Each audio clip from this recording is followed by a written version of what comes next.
Hey, 42 here. Can you believe how close we are to Christmas? My, how the year flies when the whole world is going to shit. If you started looking ahead to the festive period, you're probably imagining opening presents, making awkward small talk with cousins you rarely see and secretly hate, or eating so much turkey, a meat you don't even like very much, that a single wafer thin mint would make you explode. Then there are the images we associate with Christmas, like snowmen, reindeer, Christmas trees, a big fat man dressed all in red who smells suspiciously like mummy, and of course, the nativity scene. This last one is particularly interesting, since it's become the last refuge for the few remaining religious symbols associated with a holiday that has become increasingly commercialized and distanced from its religious meaning. So, why do millions of staunch atheists still adorn their houses with angels, shepherds, and cherubs, or as I like to call them, magic babies, on Christmas Day? Tradition is the simple answer. And to most people, that's a perfectly good reason to get out the magic babies. After all, shouldn't everyone, believers or not, be allowed to display whatever they want in their windows and on their mantelpieces come Christmas Day? Well, maybe. But it's a safe bet that anyone who wanted to fill their windows with pentagrams and horned devils as a nod to their devout Satanism might get a few complaints from the neighbours. So why the double standards? Are we really as open to different belief systems and viewpoints as we like to think we are? The honest answer is probably not. In late 2018, Republican State Representative Terry Bryant was so outraged by a certain religious sculpture installed in the Illinois Capitol Rotunda alongside a nativity scene that she introduced a House resolution condemning the display. But why did the American Society for the Defense of Tradition, Family and Property protest against this particular sculpture instead of preaching a Christian message of acceptance? After all, it was based on a scene from the Bible, because the sculpture depicted a serpent coiled around an outstretched arm holding an apple, with a plaque that read, "Knowledge is the greatest gift." It was the result of a $1,500 crowdfunding campaign set up by a branch of the Satanic Temple. Despite their name, the Satanic Temple aren't really devil worshippers. In their own words, they're a group of like-minded individuals on a mission to encourage benevolence and empathy amongst all people, reject tyrannical authority, advocate practical common sense, oppose injustice, and undertake noble pursuits.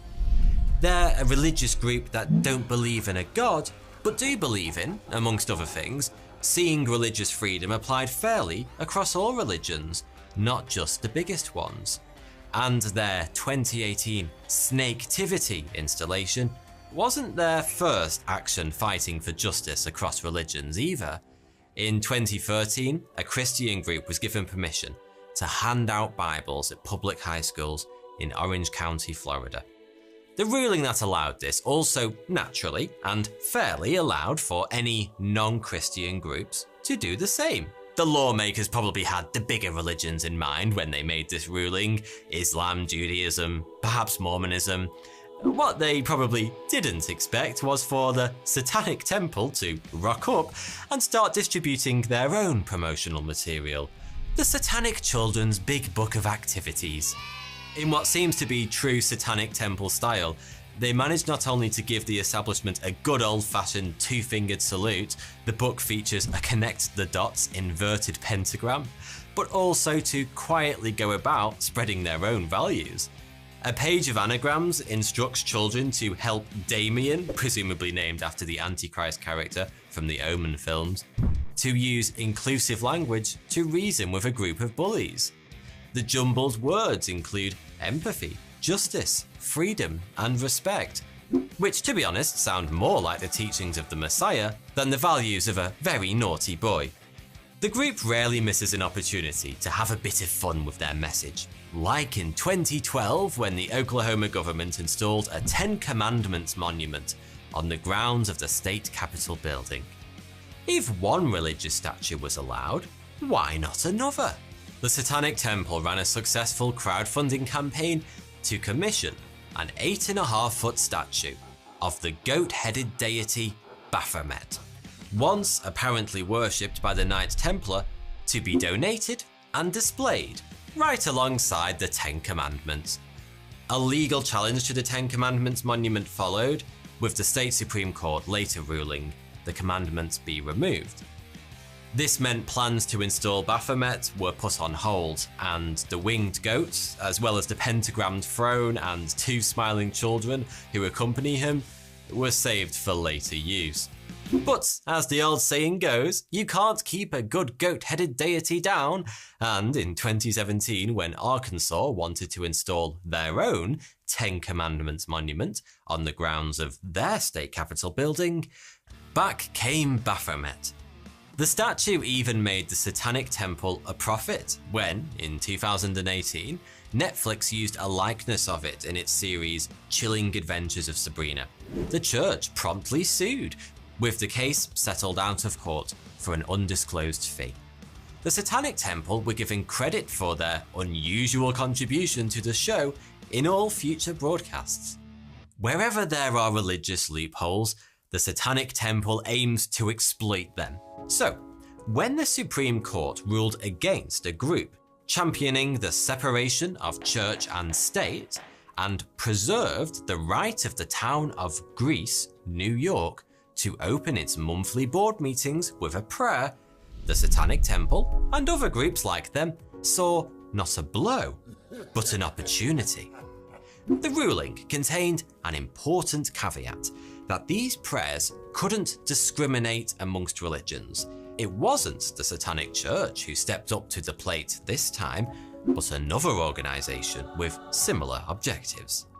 On September the 18th, 2019, in Homer, Alaska, Pastor Barrett Fletcher, wearing a colander on his head, solemnly opened a local government meeting with these words. A few of the assembly members seem to feel that they can't do this work without being overseen by a higher authority. So, I'm called to invoke the power of the true inebriated creator of the universe, the drunken tolerator of the all lesser and more recent gods, and maintainer of gravity here on Earth. May the great flying spaghetti monster rouse himself from his stupor and let his noodly appendages ground each assembly member in their seats. Ramen. It turns out that Barrett Fletcher is a Pastafarian. That is, a member of the Church of the Flying Spaghetti Monster. Another religion created to hold some of the preachier faiths accountable. I know it sounds like nonsense, Pastafarianism is now a recognised religion in many places, having come a long way since it was founded almost 15 years prior to Barrett's prayer. At the start of 2005, Kansas' school system stood at the brink of scientific disaster. The Kansas State Board of Education was considering a change to its school's curriculum, specifically relating to how evolution was taught.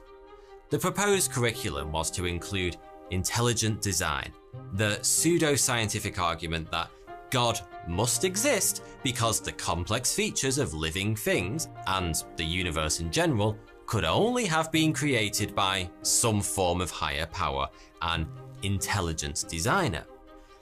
The Education Board was considering giving this theory equal teaching alongside actual science like the theory of evolution. As a logical human being, Bobby Henderson, a 24-year-old who'd recently graduated in physics from Oregon State University, was opposed to these changes. He was not at all alone in his view. Many people were outraged at the proposals, and local scientific groups organised a boycott of the hearings to avoid lending them any legitimacy. But Bobby saw an opportunity to use the logic of the conservative Christians against them. A decade before the Satanic Temple would probe decisions like these for loopholes, Bobby Henderson went all out. In an open letter to the Board of Education, Henderson outlined his beliefs in a deity called the Flying Spaghetti Monster. The FSM, he argued, was the true supernatural creator of the universe, And who was to say otherwise? As he pointed out, his beliefs were equally valid as anyone else's, and just as impossible to prove as, for example, the validity of intelligent design. Carbon dating is typically a problem area for so-called young Earth creationists who believe the world to be just 10,000 years old, because dating of the oldest rocks on our planet suggests it's actually 4.5 billion years old. Is science right? Or did God put down all those old-looking rocks in a single day 10,000 years ago just to f*** with us? Henderson offers a third option. Whenever a scientist performs a measurement like carbon dating, the all-knowing flying spaghetti monster is there, changing the results with his noodly appendages. Disprove that, Kansas. Henderson's point was a simple one, and he summed it up perfectly in the conclusion of his letter, saying, "I think we can all look forward to the time when these three theories are given equal time in our science classrooms across the country, and eventually the world. 1/3 time for intelligent design, 1/3 time for flying spaghetti monsterism, and 1/3 time for logical conjecture based on overwhelming observable evidence." When the Education Board failed to reply to Henderson's reasoned points, he published a letter online where it promptly blew up the internet. His satirical argument was the perfect banner to unite proponents of logic against religion's presence in schools, government, and other areas it simply doesn't belong. Pastafarianism quickly grew into a cultural phenomenon, and Henderson embraced the attention the movement was getting, building on his letter by writing The Gospel of the Flying Spaghetti Monster, published by Villard, amongst reported interest from half a dozen different publishers. Several other authors have since published works further building on the literature of the religion. Amongst them, The Amazing Stories of the Flying Spaghetti Monster by Cameron Pierce, a series of origin stories for the deity that sees it meet Jehovah, Buddha, Cthulhu, and, of course, Charlie Sheen. According to the editor, it's best enjoyed with Italian food and a side of Darwinism. But it's Henderson's own book that gives us the best insight into his unusual deity, an invisible floating mass of spaghetti wrapped around two large meatballs, its eyes set on two protruding stalks. Here we learn the Pastafarian explanation for things like gravity, which is the result of every object in the universe being simultaneously pushed by the flying spaghetti monster's noodles, and global warming, which has a particularly airtight explanation that mocks the mixing of correlation and causation. Pirates, who are said to be divine beings, and the original Pastafarians, have declined in number over the last 200 years, whilst global temperatures have risen. Pirates, therefore, must keep the planet cool.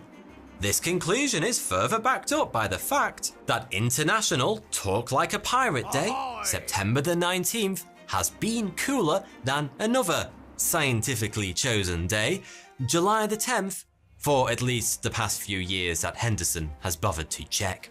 Pirates have another role to play in the Pastafarian world. They're our ancestors. Whilst mainstream scientists suggest that we evolved from primates with whom we share 99% of our DNA, the Church of the Flying Spaghetti Monster rightly points out that we share significantly more of our DNA, over 99.9%, with pirates. This, by the way, is why you'll often see Pastafarians dressed in pirate regalia. Despite all the silliness, the Church is keen to be taken seriously, or at least seriously enough to have a genuine impact when pointing out the contradictions in other religions. In the Q&A section of its website, the very first question addressed is this a joke? The answer is a resounding no. Whilst many Pastafarians don't literally believe the world was formed by an invisible carby creator, many followers of other religions don't believe all their scripture is literally true either. Does every Christian believe everything in the Bible? Absolutely not. many historians from Christian scripture are taken to be just that. Stories created to demonstrate the teachings of God, not necessarily historical recordings of real events. Blind faith in every aspect of a religion isn't essential to be a true believer in most people's eyes, and that's exactly how it works with Pastafarianism. Openly acknowledging their scripture is intentionally outlandish and contradictory is just one way Pastafarians are keen to differentiate themselves from mainstream religions.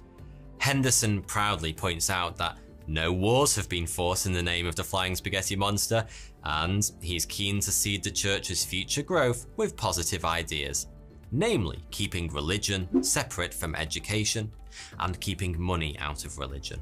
That's why joining the church doesn't cost anything, and why it doesn't ask its followers for funds.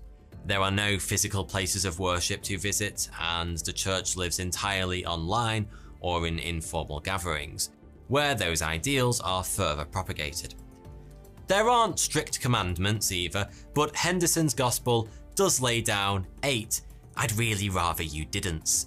They include not judging or offending people, making sure you've eaten before challenging bigoted, misogynistic, hateful ideas, and not spending millions on building churches, temples, mosques, or shrines when that money could be used for any of ending poverty, curing diseases, living in peace, loving with passion, and lowering the cost of cable. Pastafarians have gone to great lengths to get their religion recognized across the world, with some success. In 2016, the world's first Pastafarian marriage was celebrated in New Zealand. Of course, marriage isn't the only perk of official religious recognition, which is why a man in Austria was allowed to wear a particular piece of religious headgear in his driver's license photo in 2011. A colander, in tribute to his pasta-based god. The Czech Republic and the US states of Utah and Massachusetts are amongst the other places who have approved the colander as a piece of religious clothing. Whilst in 2014, Christopher Schaefer was sworn into the town council of Pomfret, New York, with a pasta strainer perched proudly on his head.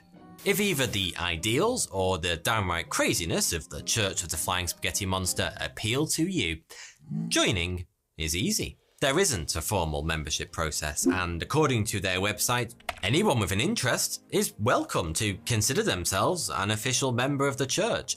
And even better, Pastafarianism offers what can only be described as an industry-leading policy as part of their God Back Guarantee, which states that you can try Pastafarianism for 30 days, and if unsatisfied, your own God will most likely take you back.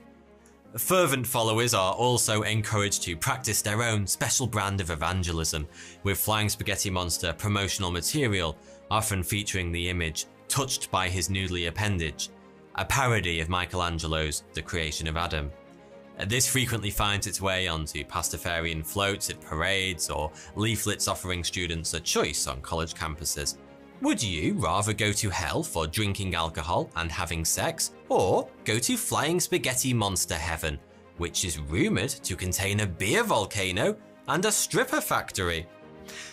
If that sounds like a pretty clear choice, you can take things one step further than simply joining the church.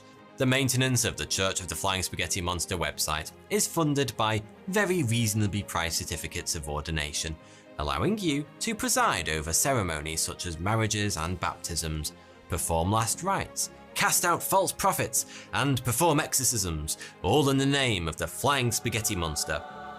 Hell or beer volcano? I know which one I'd choose. Thanks for watching. You can now buy my new book, Stick a Flag on It, on Amazon, or get the audiobook on Audible. You'll find a link to both in the description below. Thank you.